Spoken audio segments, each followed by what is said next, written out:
It looks like some hazards have hit my inventory and damaged some stuff, so I need to go through and repair and reactivate in order to get my resource chain back on a positive direction. So obviously power and water have been hit pretty heavily. What I'm going to start by doing is going to the resource chain page, and as I scroll down I can see on this page which items are hit by hazards with this little indicator here, and you can see that it's really hurting a lot of my resource production. When things are damaged, what happens is depending on, in this case I only have one collection strength of mill engineer, and since that is damaged or deactivated, I'm actually not producing anything from the mill engineer. So it becomes important to manage this, and I'll show you a couple of tricks to make sure that you get everything operating efficiently. So the first thing is, how do we reactivate and repair?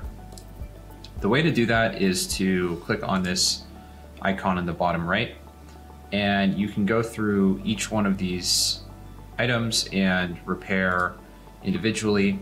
I'll just show what that looks like really quickly. So in this case, what happened was I have two standard rarity base cards, and both of those have been deactivated, and you can see some of the hazards that have affected this item.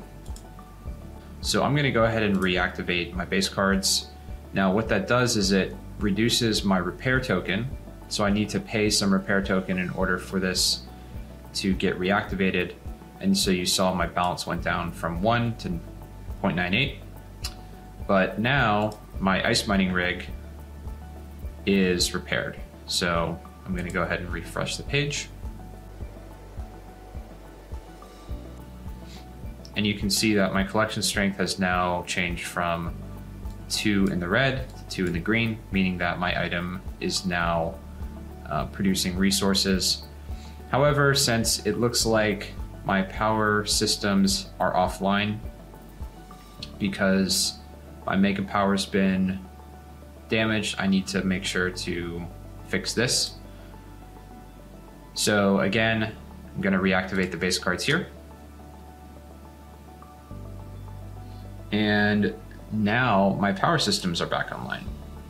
So that's great. I'm going to reload the page, and you'll see this should actually help the resource chain quite a bit, because power is essentially the first resource in the chain. And you can see that now my power has been reactivated, and I have a lot more of a balanced resource chain just from that one change.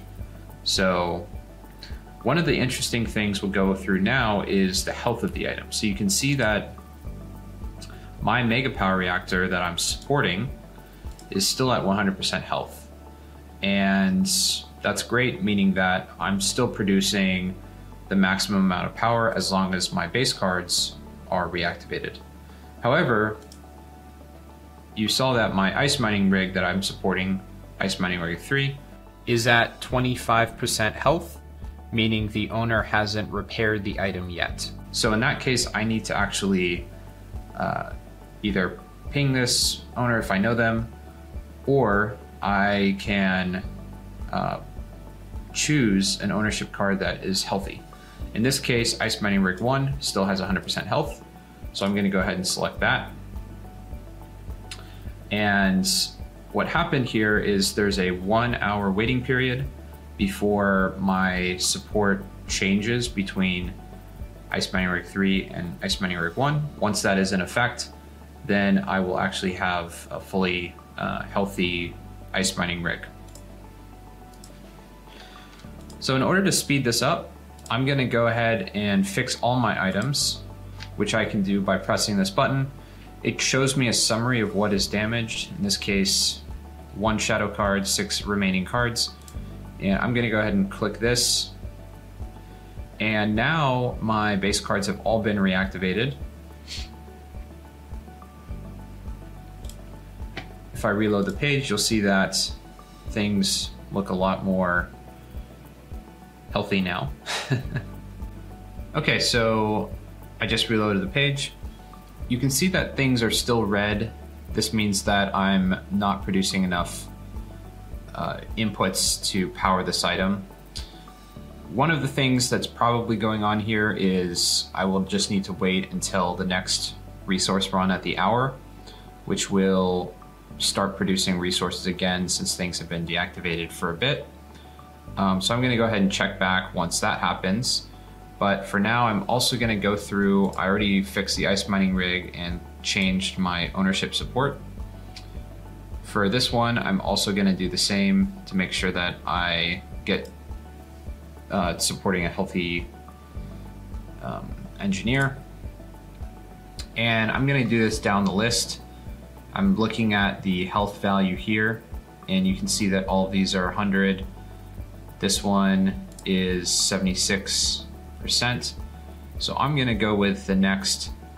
Well, this is actually interesting because this resistance is higher. This fee is only 2% more. So what I might do is actually go with this one as the one I choose to support. And so it's important to come into the interface and continue to check on the owners you're supporting. Make sure to support owners that are constantly repairing their items from damage. And now I'm gonna show one more trick, which is to make it easier to make sure your cards don't get deactivated. So the cards that I own, I'm gonna filter by selected items. These are the ones that I own. There's a toggle here. And what this toggle does is it will automatically reactivate my base cards if they get damaged, and will automatically reduce my repair tokens based on the damage amount. Now, it costs a little bit more to do this rather than manually reactivating, but it's also a bit more convenient. So what I'm gonna do is do an auto reactivation setting for this, reload the page, and you can see that that toggle has been moved on. And you can go ahead and do this for all of the items that you would like. This is a popular option just because it makes sure that things are always healthy. So you can see that it now has the auto reactivation toggled on. And what will happen is, as long as your token balance is high enough to support the repair cost, then it will automatically reactivate these base cards. And you can see here, it costs 1.1 times the price of manual reactivation. So you can go through each one if you would like and see approximately how many repair tokens it will cost. And I'm gonna go ahead and do this for all of my base cards. But that is the basics of dealing with hazards and making sure your collection stays healthy.